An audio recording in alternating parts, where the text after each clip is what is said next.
NuubCast. Greetings, ladies and gentlemen. Welcome to another NuubCast. This is Blomus bringing you another 1v1. Oh my goodness, we're on friggin' Antigua Shipyard again. Why is this map so damn popular? I don't think it is, actually. I don't even know if people like this map. What I do know is that I see it a lot. And that's probably because you see it a lot in ladders, and guys like Cytoplasm see it a lot, and it's in every tournament's map pool. This is, I think, Zotac Cup, where we have 8 Eyes Cytoplasm, the Zerg player, going up against alternate attacks. Cloud, making waves in the community lately for a pretty, I think scalding is a fair term. He pretty much ripped into the idea of casters pretty much leading the community, making the most money, being more popular than players, etc., etc. And all I have to say to Cloud is, you're absolutely right, bro. Casters are leading the community, but and they are making more money than most players. But take a look at the players who are making the most money. Idra and Huck, Stefano, guys who are not just winning. Obviously, Huck and Idra haven't won in a while, but they are community front runners. They are out there. They are interactive.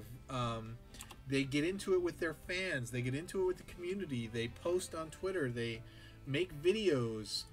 They have a presence and a personality that is unmatched by anyone else. The fact of the matter is the players that are most marketable are the ones who are going to make the most money. That's bottom line. I don't care if you lose every game.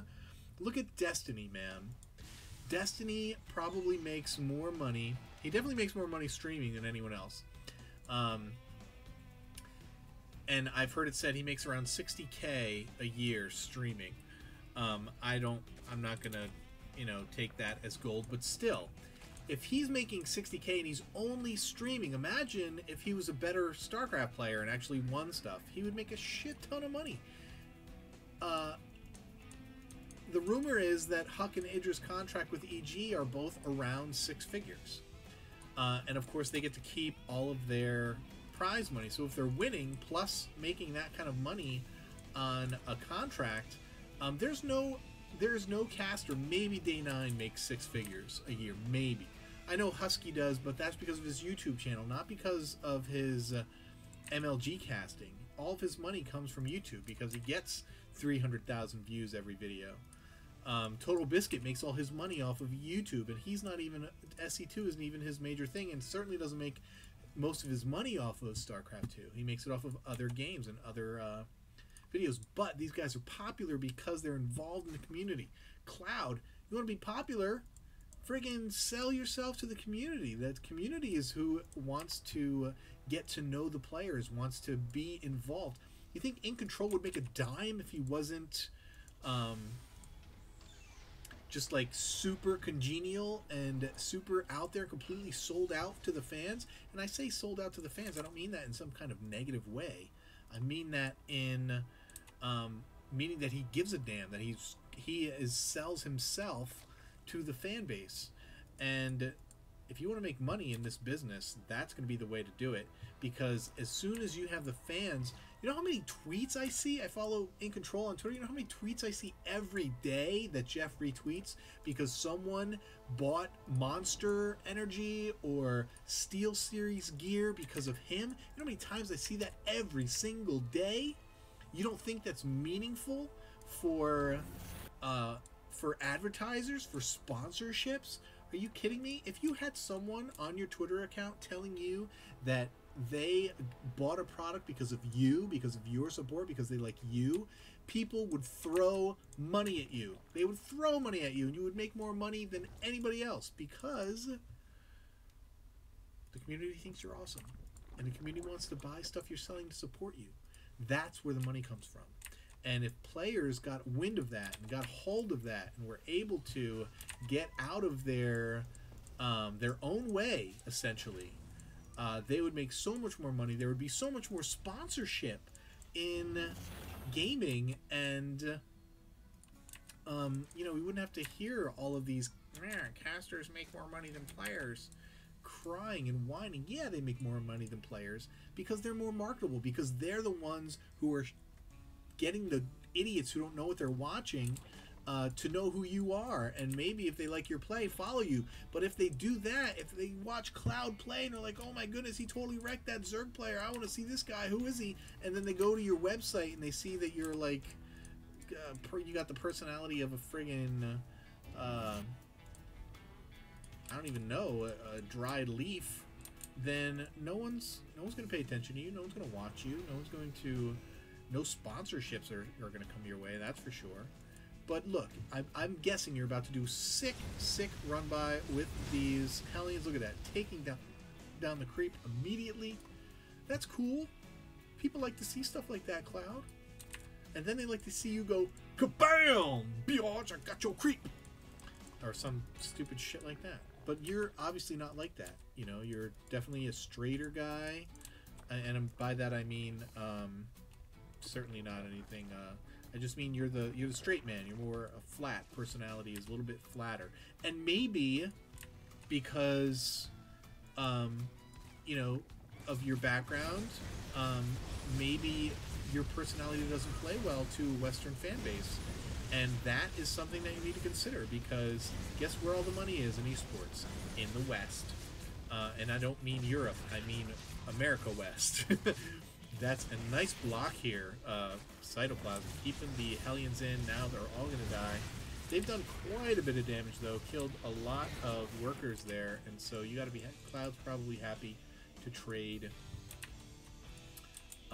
those Hellions for all those workers you just killed and everything else, all the other damage you did. Lots of queens out here for Cytoplasm, doing a very nice job here.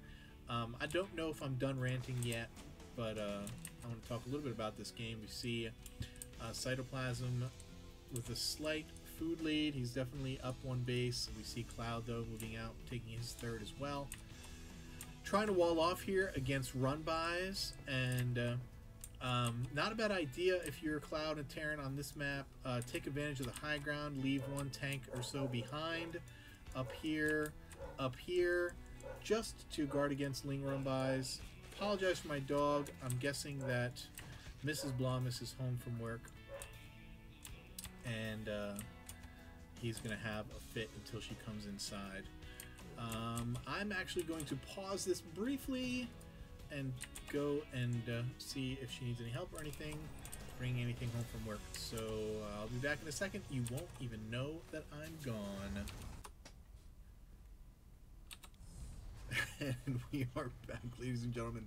Holy smokes, what I thought was going to be a 10-minute intermission turned into a 4-hour intermission. What was only a blip on the screen for you was an entire evening for me.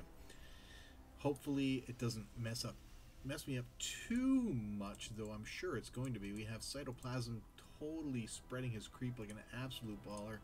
He has got 4 bases, well 3, and he's getting his 4th up and running right now. We've got Cloud rocking on 3 bases. I thought I just saw 89 Zerglings in production and just pop, but I don't think that's possible.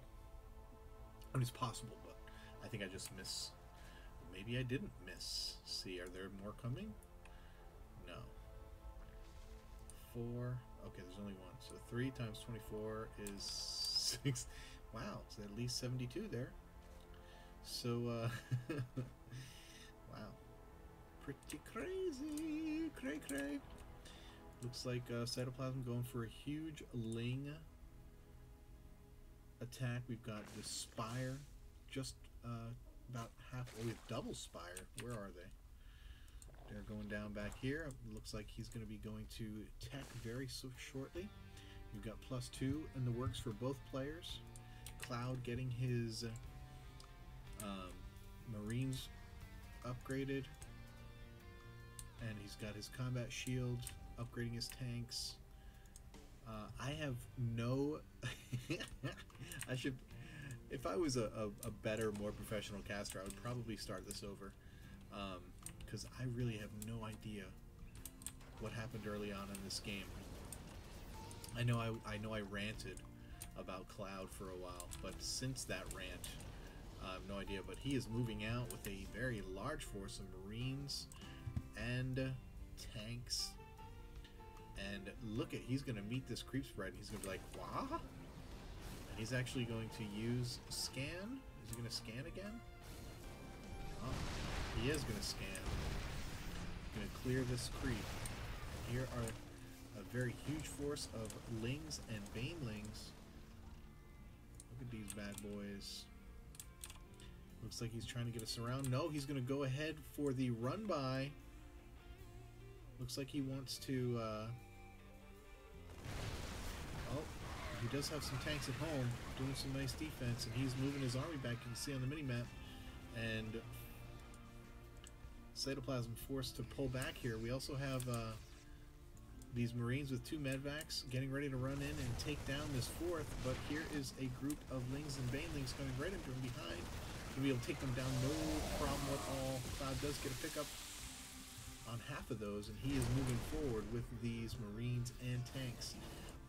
Got to really appreciate how spread these forces are, and 12 Corruptors coming out now for Cytoplasm. Does the Greater Spire's halfway done. Hive, man, that was fast for a Hive. It definitely was not started the last time I looked there. I didn't think the Hive went that quickly. Cloud going to lose some tanks here, getting surrounded by Banelings. I'm keeping my voice a little bit low and less excited than perhaps you're used to. It's because Stargirl is asleep in the next room, and I don't want to wake her up or give her cause to get out of bed as Cytoplasm loses his 4th. But look at this huge ball of Lings. Is he gonna make a counterattack? That's exactly what's gonna happen. Let's see what kind of a job these guys do. Oh, Cloud just in time, just in time. He is going to take out a few of these Lings, but it's not going to be enough. He's going to have to move back with more forces. He's actually bringing out a lot of forces, his entire army, in fact, and he's leaving just a couple of handfuls of Marines out here in the middle of the base where they can clearly be seen by Cytoplasm. And we do have Broodlords cooking over here. We've got 7 already made, 2 more on the way. We've got Corruptors waiting, and he's got gas. Yep, there go the rest of them. 3 more Broods incoming, plus 3/3 on the attack. Both players getting 3/3. Cloud will have his finished first, and we have Planetary here for base number 4 already mining.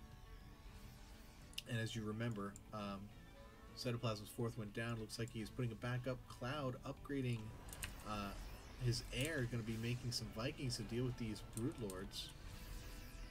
And look at this mass of Ling, Infestor, and Broodlords. This is a very potent combination. We're going to be able to fungal Marines. Broodlords are going to be perfect on tanks that are sieged up, and there is a lot of them. Wow, look at all that roasted Zergling goodness. Where are those Marines going? The Marines are actually pushing forward without the tanks. Oh no, they get completely surrounded by Cytoplasm. Cloud did not anticipate there being that many Zerglings back at home, and here come the rest of the Zerglings. And a huge fungal goes down. There's no medivacs around, and all of these Marines are going to start to die very quickly.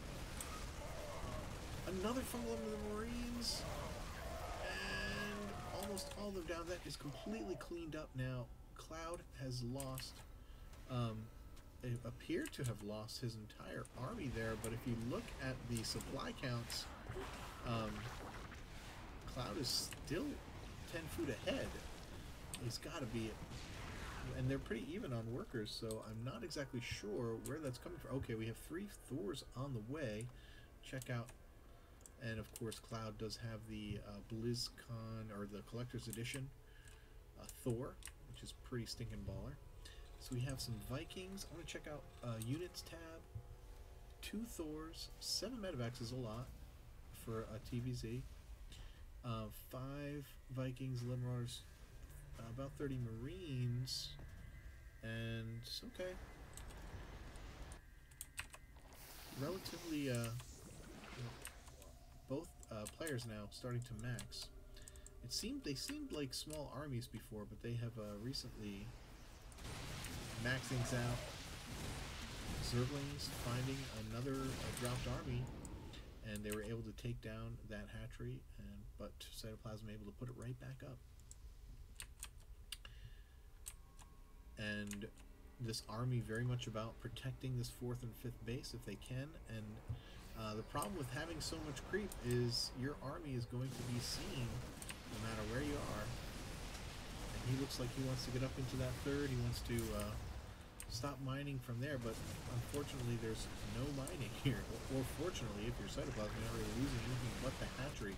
But here come the Broodlords taking down this planetary, and he can just hold off here. He doesn't have to do anything. The Broodlings will eventually take care of it because that's all it's being fired, and these Broodlords have an infinite supply of Broodlings, and eventually they're going to kill the SCVs.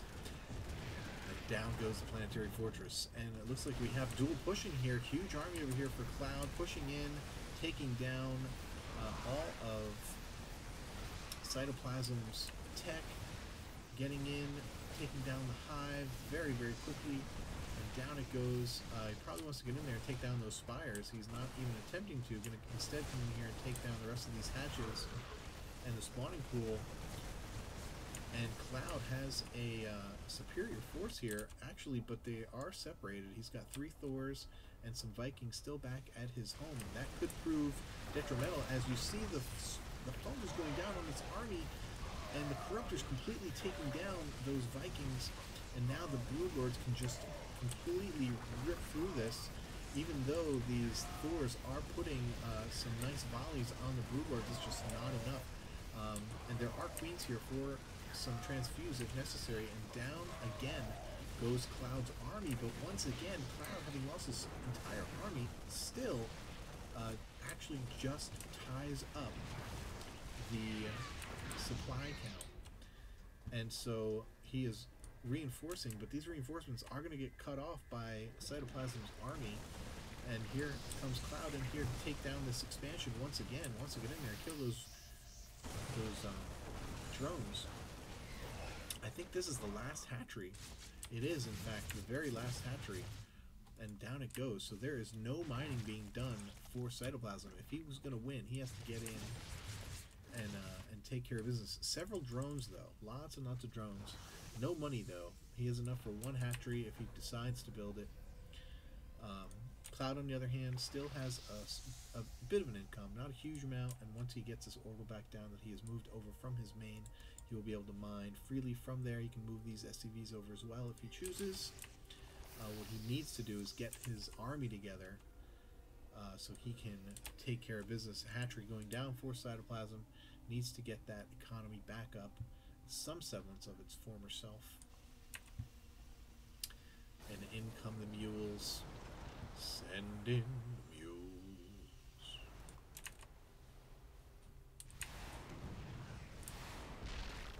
Vikings gonna take down some Broodlords, snipe them away. Cloud is really going to have a hard time. He's not going to be able to replenish this army, so he needs these queens. He's got quite a few. He's got 5, so they're going to be able to do all kinds of transfusions. He's going to need them. Oh, he definitely does not want to attack here. This is not good for Cloud. He's separating his army. Oh, but he does have this other... Oh my goodness, his entire army gets bungled. He's almost dead. There is no, these Marines are going to die. There's only 1 medevac. And these Vikings getting completely cleaned up by these Corruptors, and this... I can't believe it, but we are seeing Cytoplasm with nothing left to turn around and completely take down Cloud. And if he pushes in now, even though the supply lead is pretty equal with Cloud having a slight advantage, I do not see where it is because Cloud is having a very hard time keeping any units on the field. Everything is getting killed due to fungals. There's actually, just now, he got a couple more fungals left, and but there are no more fungals, just a few infested Terrans. He's going to take down this base, he's going to take down these SCVs, and we might be witnessing the beginning of the end here. What a troll race. I forfeit, no point. Wow.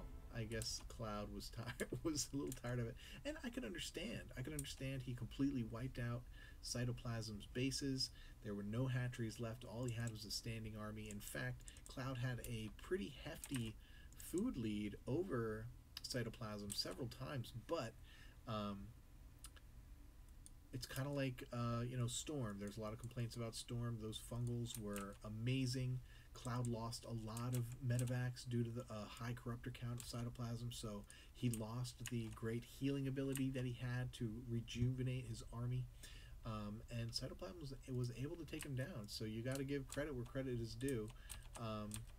What Cloud could have done differently? I don't know. Commit to a higher Viking count. Gone Sky Terran. Maybe BCs at some point. I don't know. I don't play Terran, so it's actually a race I know very little about. And I see mostly PvZs on this channel, as you know. But good game. Sorry about the split up, and I hope I didn't lose you as I lost myself in the interim. Hope you enjoyed it. Keep climbing that ladder, guys. Peace.